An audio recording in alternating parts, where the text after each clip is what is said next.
Hello, আসসালামু আলাইকুম viewers. আপনারা সবাই কেমন আছেন? আশা করি সবাই অনেক অনেক ভালো আছেন। আমি আলহামদুলিল্লাহ ভালো আছি।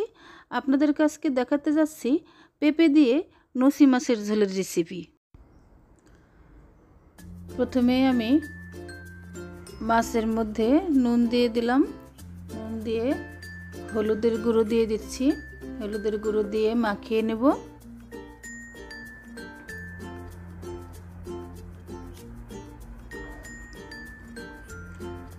এখন আমার মাখানো হয়ে গিয়েছে। এদিকে আমি কড়াইয়ে তেল গরম করে নিচ্ছি।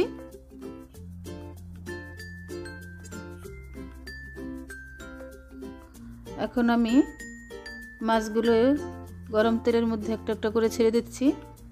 আমি মাছগুলো ভেজে নেব।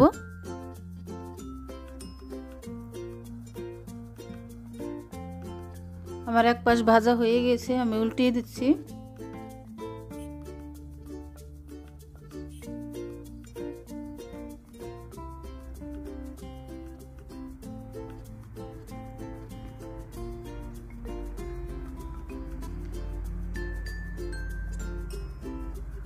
আমার ভাজা হয়ে গিয়েছে, আমি এখন তুলে নিচ্ছি।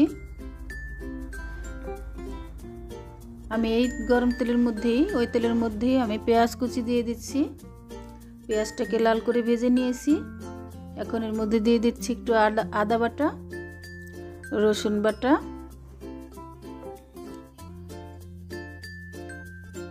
এখন আমি সুন্দর করে এটাকে কষিয়ে নেব। এর মধ্যে দিয়ে দিচ্ছি কাঁচামরিচ বাটা, হলুদ গুঁড়ো,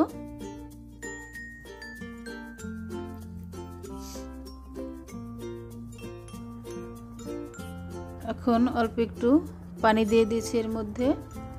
আসলে এই পেঁপে মানে বিশেষ করে ঠান্ডা জাতীয় যে তরকারিগুলো আছে, পেঁপে, লাউ, কাঁচকলা, এগুলোর মধ্যে কাঁচামরিচ বেটে দিলেই সবচেয়ে ভালো হয়। শুকনো মরিচের গুঁড়োটা আমি ব্যবহার করিনি, গ্যাসের প্রবলেম হবে বলে।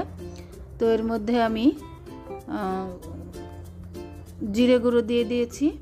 এখন আমি পেঁপে কেটে রেখেছিলাম, পেঁপেগুলোকে এর মধ্যে দিয়ে দিয়েছি। পেঁপেগুলো আমি আগে থেকেই কেটে ধুয়ে রেখেছিলাম।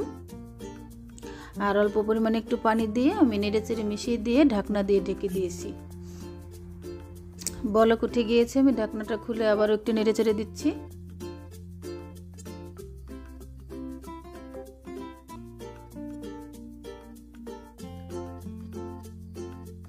আমি আবারও একটু ঢাকনা দিয়ে ঢেকে দিলাম। বন্ধুরা, এই পেঁপে দিয়ে মাছের ঝোলটা অসাধারণ হয়েছিল, অনেক টেস্টি হয়েছিল। আপনারা বাসায় একবার হলো এভাবে ট্রাই করে দেখবেন আর কমেন্ট করে জানাবেন আমার রেসিপিটি কেমন লেগেছে। আর আমার চ্যানেলে নতুন হয়ে থাকলে অবশ্যই চ্যানেলটিকে সাবস্ক্রাইব করে বন্ধু হয়ে আমার পাশে থাকবেন। বেল আইকনটি প্রেস করে দেবেন যাতে আমার নতুন নতুন ভিডিও সবার আগে আপনার কাছে নোটিফিকেশন সবার আগে আপনার কাছে পৌঁছায়। এখন আমার কড়াই আমি এর মধ্যে ঝোলের জন্য পানি দিয়ে দিয়েছিলাম, বলক উঠে গিয়েছে। আমার পেঁপেটাও সিদ্ধ হয়ে গিয়েছে। আমি এর মধ্যে ভাজা মাছগুলো দিয়ে দিয়েছি। এবার আমি একটু ঢাকনা দিয়ে ঢেকে দিলাম। তাহলে বন্ধুরা, আজ এ পর্যন্তই। পরবর্তী নতুন কোনো ভিডিও নিয়ে আপনাদের মাঝে হাজির হব। সেই পর্যন্ত সবাই ভালো থাকবেন। আল্লাহ হাফেজ।